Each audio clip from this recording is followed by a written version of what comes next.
passions are running high ahead of the 45th Ryder Cup at Bethpage Black. And if Rory McIlroy's prediction is right, the atmosphere could get heated in ways that surprise even seasoned golf fans.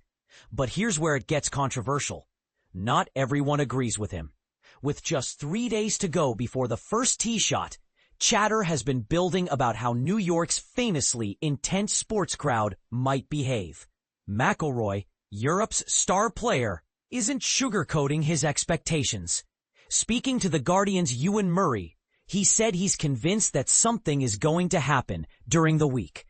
Maybe not to him personally, but to someone on the course. He pointed to the relentless nature of the Ryder Cup environment.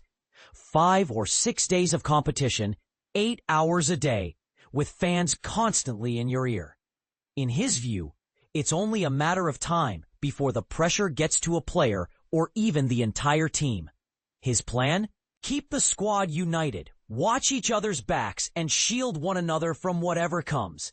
Bryan Karns, the Ryder Cup Championship director, isn't buying into the doom and gloom forecast. In fact, he's eager to prove McIlroy wrong. "I welcome the chatter," Karns told the Post, confident that the reality will be far more positive. He believes critics simply don't understand New York sports culture. Sure, there are always a few troublemakers at any Ryder Cup. But Karns insists they'll be dealt with swiftly, thanks to a zero-tolerance policy. He even argues that New Yorkers are underrated for their ability to self-police in the stands. Karns expects between 50,000 and 55,000 fans each day from Thursday through Sunday. While he won't disclose how many New York State police officers will be on site, he describes the security operation as massive, an all-hands-on-deck effort. Having lived in New York for 3 years while preparing for this event, Karns has immersed himself in the city's sports scene, attending Yankees, Mets, Knicks, Rangers, Giants, and Jets games. His takeaway? New York fans are sharp, passionate, and more focused on cheering for their own team than heckling the opposition. That, he says, will surprise people. Adding another wrinkle to the week's logistics is former President Donald Trump's announcement that he plans to attend Friday's session. If he shows up in the morning, when play starts at 7:10 a.m., security measures could slow entry for the public.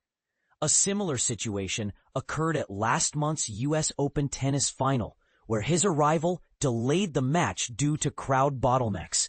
While Karns won't confirm specifics, it's believed the PGA of America has suggested an afternoon visit to minimize disruption.